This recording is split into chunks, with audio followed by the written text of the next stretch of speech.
Ladies and gentlemen, welcome back to Gotham vs. Song. This is a 4-day match that I am playing here in Madrid in Spain, January 2026. It is 2 games of classical chess. They are both worth 3 points if we win. Then 4 games of rapid chess worth 2 points each. And then 8 games of blitz. This is day number 2. The first game was a draw. And yesterday, when I made my recap, it was very late, and I would like to start off this video by apologizing to you for being such a negative, whiny crybaby in that recap. That Gotham is now gone. He was fed. He slept for the first time in like 3 days, and he's better than ever. And so in this video, we will cover the second classical game. As always, thank you to Incogni for sponsoring this match. Roll the tape. Hey, quick question. Did you know that strangers can find your online home records in seconds? It's not hacking. It's not some secret database. It's data brokers. Data brokers are companies that quietly collect and sell your personal information. Anything from your phone number, work records, home address, and more. They scrape these things from public records, websites, apps, and your day-to-day online activity. And then they publish this on people search sites for anybody willing to pay. Scammers love this. Identity thefts love this. And most people don't even know things like this exist. And that's why I started using Incogni. Incogni works behind the scenes to remove your personal data from hundreds of these data broker websites. They send legally valid removal requests and monitor these websites over time. If your information doesn't get removed, Incogni will keep pushing until it does. And if your information pops up somewhere not automatically covered by Incogni, all you have to do is send them a link. As part of their custom removals feature, a real privacy expert will look at the request you submitted and personally handle it for you. No endless emails, no legal confusion, no wasted time. Incogni is actually independently audited by Deloitte, so it's actually a service that follows up on what it promises to do. Folks, the less data there is out there about you, the safer you are. It's that simple. Use my code Gotham today to get 60% off the Incogni annual plan. Link is in the description. Protect your identity before it becomes somebody else's opportunity. And with that, let's get back to the video. Now, before any of you complain again about anything about the typical travel setup, this time I am using the laptop microphone. Frankly speaking, I need a new laptop. I really thought that the mic that I wore was going to do a good job. Anyway, real fans watch the chess, real fans follow the travel journey and the memes. And every time I'm sitting in some random room somewhere and you guys just write that I'm kidnapped and all that good stuff. This is game number 2. And in this game, I played excellent. I really did. Hence the title. And Julian started with d4. Julian always plays d4. He played d4 when we played on the live stream of Inoxtag. The superstar French YouTuber. He did a chess night cool live stream last year. The same night that PSG, I think, defeated Real Madrid at the Parc des Princes. Is that how you pronounce it? So it was a very fun night in Paris that night. And I played d5. And last time we played, I played the Dutch, and Julian played very well. Got a winning position, but I managed to hold it. Shocking. c4, and I accepted. I play many openings.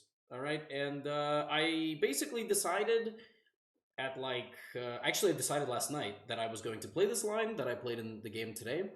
And I went back to something I played a long time ago, and I didn't want to, I really didn't want to over-prepare. I have a tendency to over-prepare, and it's bad, and I stress too much. Knight f6.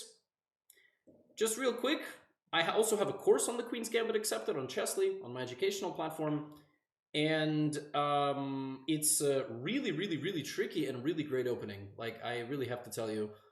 There's a lot of variations. Black can play a6. If you really want if you want a great opening with Black, Queen's Gambit Accepted is fantastic. He played Knight f3, which is the most solid line, and his entire repertoire is based on being very solid. Like, he doesn't take any risks. Knight f6, e3. I expected this, and now I played bishop g4. Bishop g4 is certainly not the best move. The best move is e6 and a6. But the good thing about players like Julien are that he's not going to play the most critical, aggressive way against your slightly bad line. I'm not insulting him, it's just the playing style.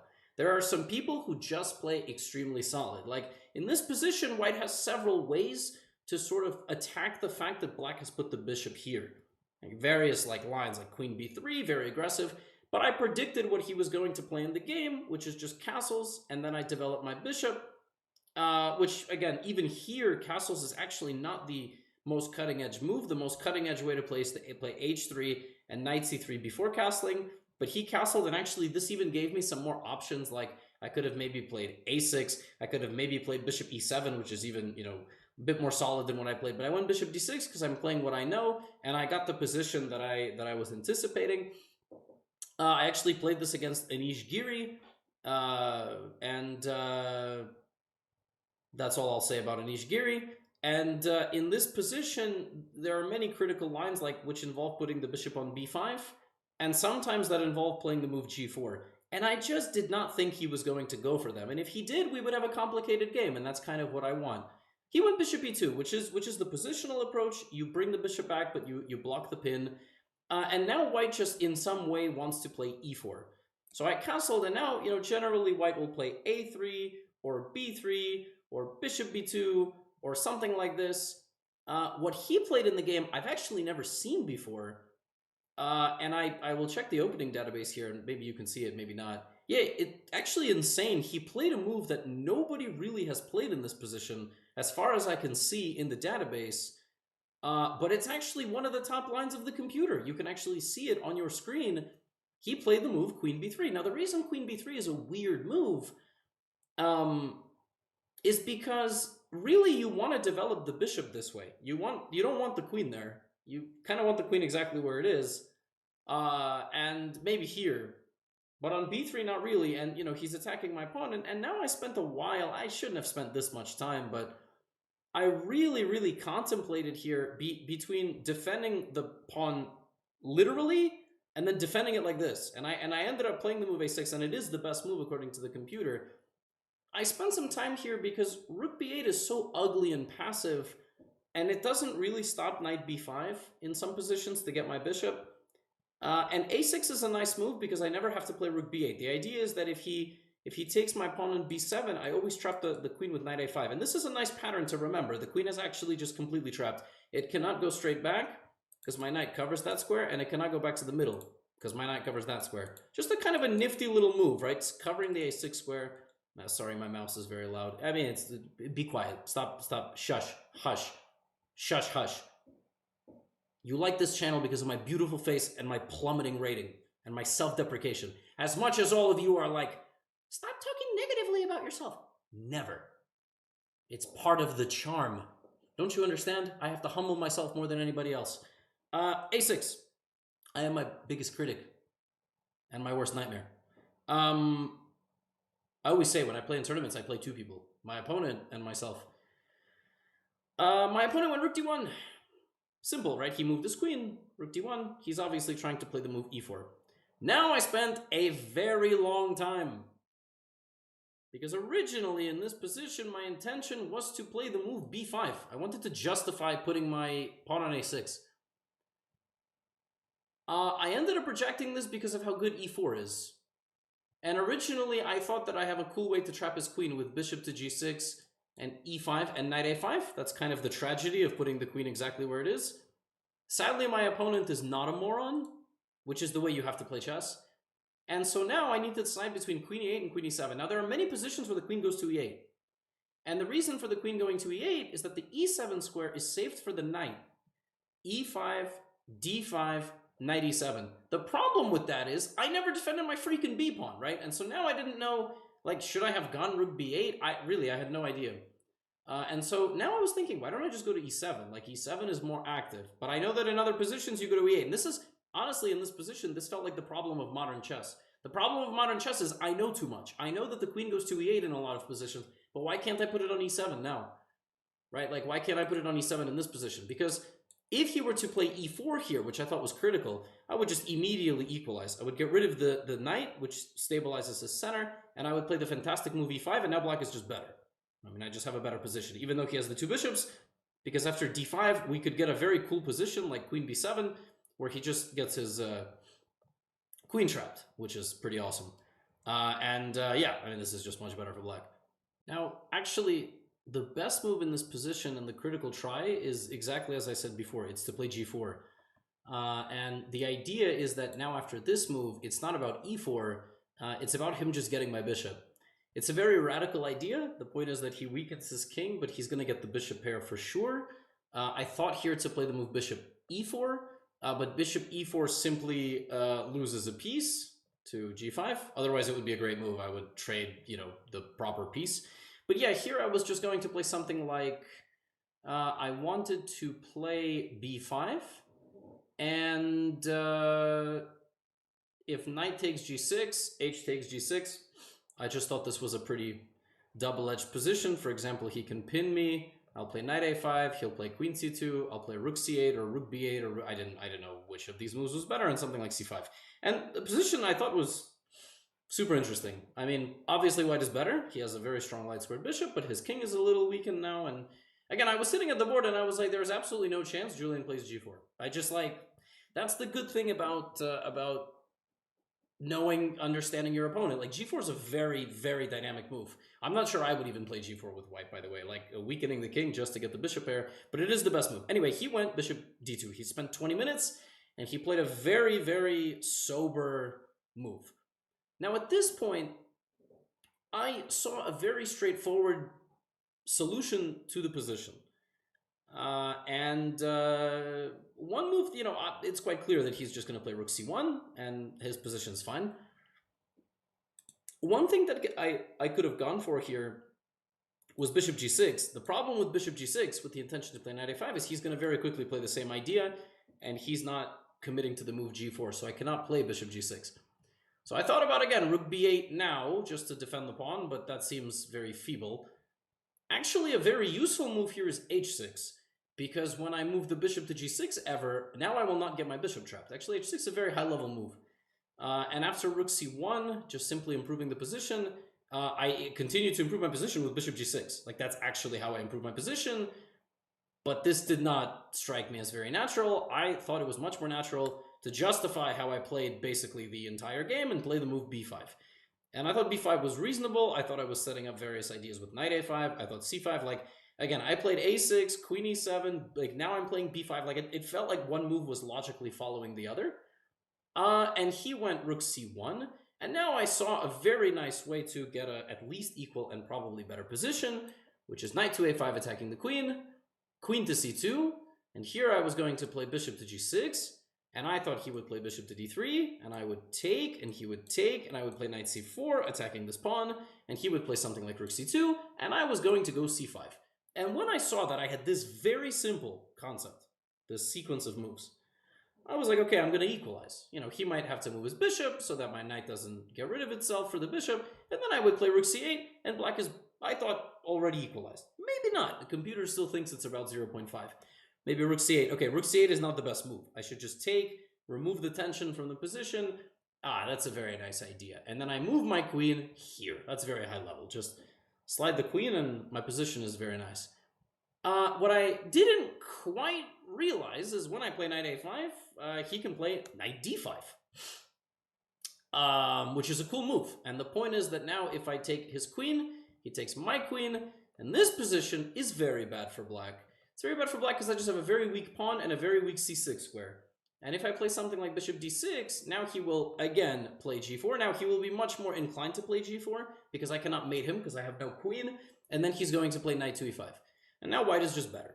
When I saw that this was the alternative, I knew that here I had to take with the knight. It's very important I take with the knight and not the pawn, because then the pawn would stop me from playing the move c5. My whole equalizing idea is to play the move c5. And I thought this was very natural. And now I get c5. I still thought white was slightly better here. I felt like I was under a little bit of pressure, but I thought that I was smart enough to figure this out.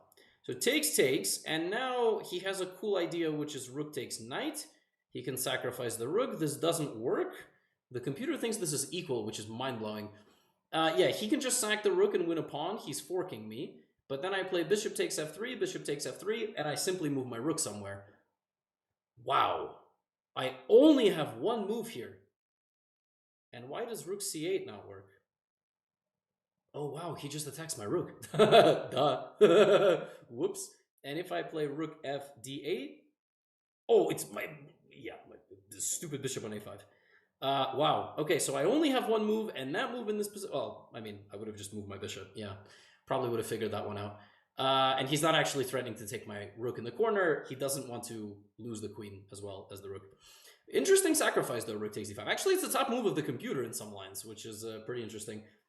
Again, he can also play g4 and knight e5. This was feeble, I thought. I did not think that it was the best move. What? I did not think I can play rook c8 because I thought he can play b4. Oh! And if I take, he would give the queen for the two rooks, and I thought, wow, bishop to g6. Holy moly. And now with bishop d3, knight e3. Oh, goodness. Oh, goodness. Goodness me. Wait, what? And I can't play knight e3 in this position because queen d2. Okay, well, you know, folks, I'm going to be very honest with you. I didn't see any of that garbage. Like, really, I just thought I couldn't play rook c8. I didn't see the knight e3 idea at all. Rook c8 would have been nice. I played the second best move, which is simply trading his bishop. I mean, really, I just thought, like, his bishop is better than mine, so we trade. And it's important, by the way, you take with the knight, not the queen, because the knight wins the tempo. It looks kind of useless, but it's very important here that he defends the pawn. He needs to play queen b3, and after queen b3, I was going to play rook c8, and now I'm sort of catching up in the game. Like, now his rooks are not as powerful. I thought maybe he plays a3, and then I come back with the knight. And this position I thought was holdable. If he plays a4, I just take my two pawns, trade for his two pawns, and probably I just make a draw. And he went here, which is a move that I have to tell you from a distance, I just thought was an easy draw. I did not think that this move was going to put any pressure on me at all, because after takes, I cannot take his pawn because my bishop is hanging. Now, it's important here I don't play this position like a loser. Bishop g6 would be playing this position like a loser. After a3, knight d5, white is just better. He's just going to go here. He's going to play bishop f3. He completely dominates me. My rooks never moved. Literally, my rook didn't move. It castled. It's not a rook move. It's a castle, right? So you have to play this position with dynamics. Bishop takes knight, bishop takes. And again, a very important moment. Which rook should I trade for? And it's important you do not trade like this. Because after rook c8, white just plays the move a3. I have to move my knight, and I'm going to lose because he's going to bring in his rook. It's very important in a knight versus bishop endgame. Your knight and rook are exactly coordinated to stop the bishop. The bishop is much better than the knight in many endgames. Many endgames. Like, it's no joke. So you have to play rook d8 because I need to get my knight to d3. This is very important. So he went a3. And now I spent 20 minutes because the plan that I wanted to go for just doesn't work at all. Which was extremely annoying, actually.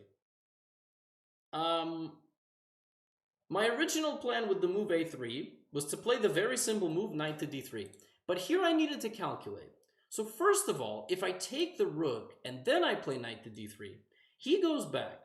And now black has three problems. This pawn is really weak. This knight is actually really poorly positioned after bishop e2 and rook d2. And I don't get off the back rank with my king. Four problems. My rook has to get into the game. So I cannot play rook d8 because he just plays rook d2 or bishop e2. And this position felt miserable because when I play knight e5, he attacks me with the knight. And then I have to go here. And I just felt like I was going to lose this endgame. This feels like an endgame that Magnus has made a career embarrassing other top 10 players with the white pieces. I mean, this just really, it felt like a recipe for disaster. I felt like my knight is just going to get absolutely, smacked away, and then rook c6 and whatever. When I saw that that would happen, I was like, okay, so knight d3 just looks bad. Sorry, rook d1 first, and then knight d3 just looks bad. So I have to go knight d3, and my original intention was knight to d3. He would go back and defend the pawn and threaten this, and now I would play the move knight to e5. And I thought something very simple. I thought he's going to take my rook. I'm going to take his rook.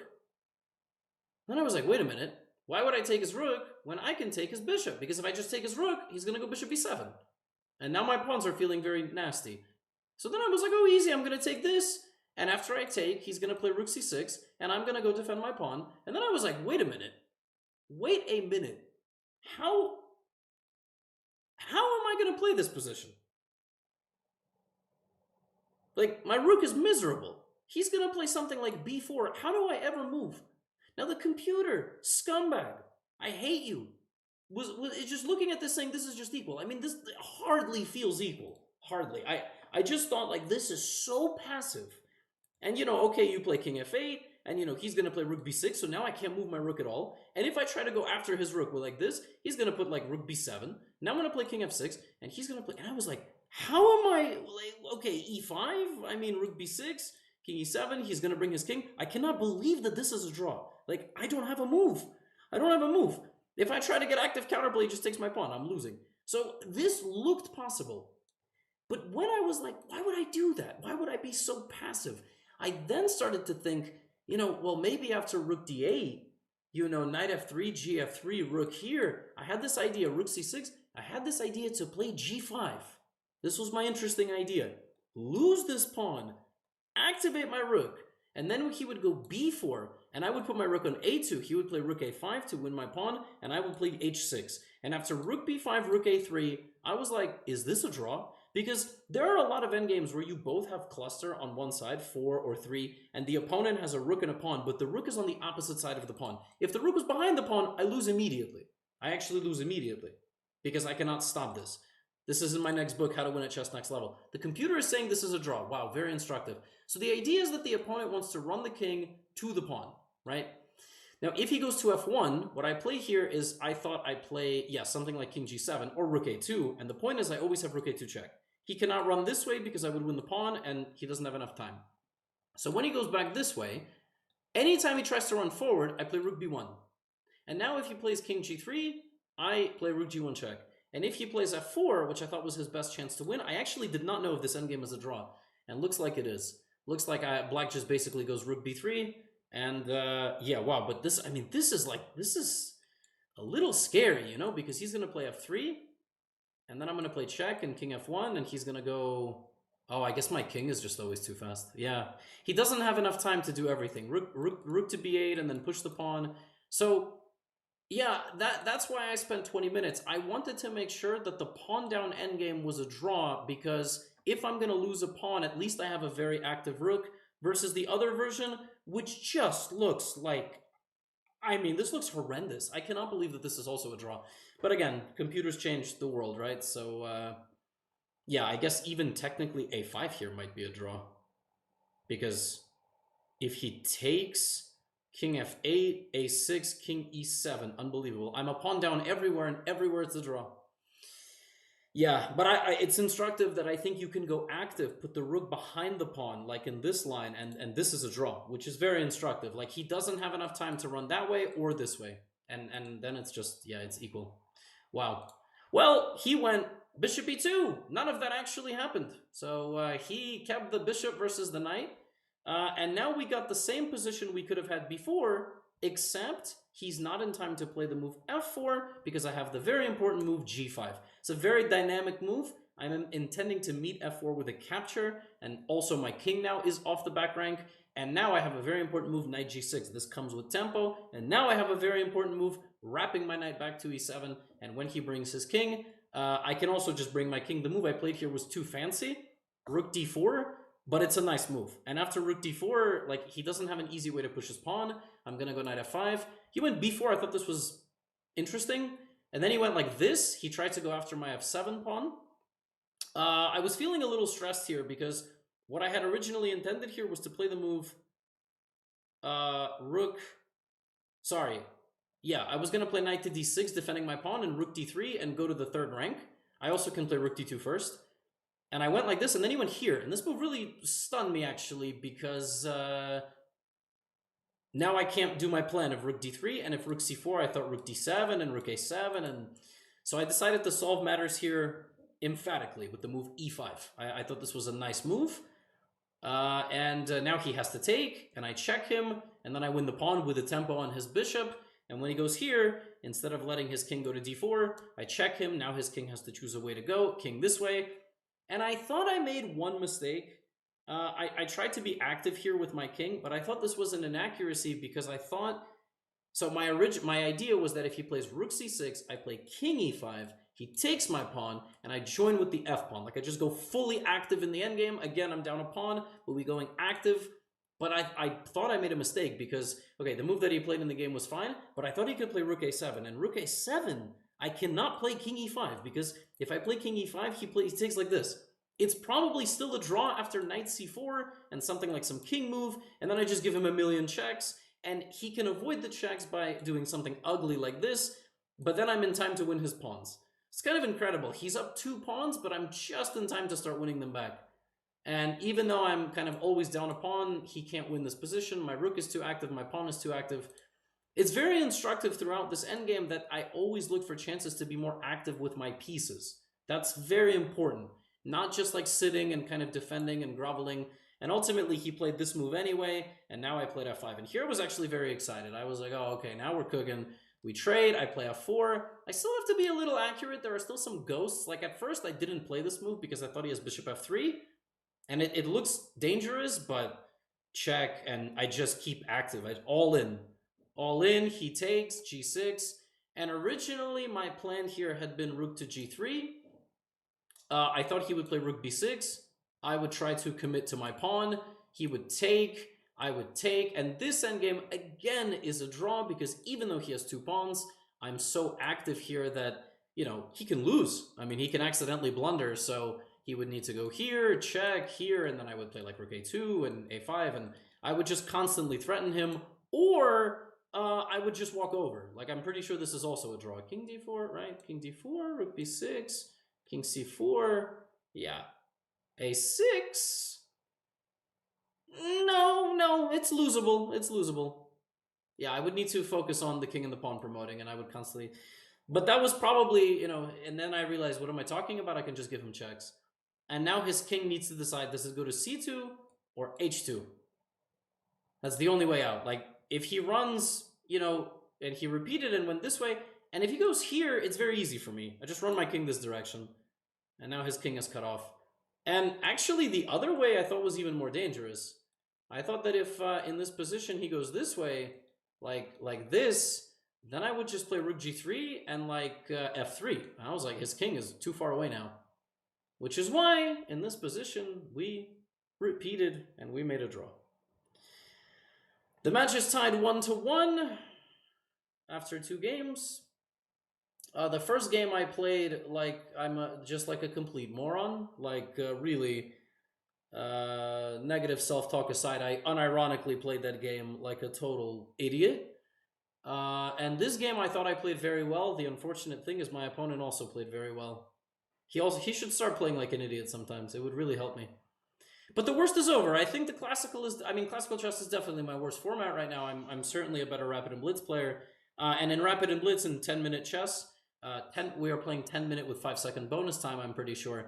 You know, you can play more risky stuff. I mean, I went for a little bit of a risky line, and it was dynamic for a few moves like here, but ultimately, Julien is always going to look for a logical, straightforward solution. He's not going to play things like g4, because when you play g4, you play to win, but you also play to lose, and it's not so simple. Okay, that's all I have for you for the second recap. I hope you are enjoying the coverage, and sorry that the quality is not the same as always. Well, the quality is very high, although yesterday I was very grouchy. I still stand by what I said, by the way. If you're a 2000 or 2100 rated player and you watch games that are being played online and you think you know anything about chess and you're criticizing title players, you don't. You're awful. You're just as bad as the people who are 500. 500s, 1000s, 1500s. I love you all. You're all wonderful. See you all for the rapid recap. Get out of here.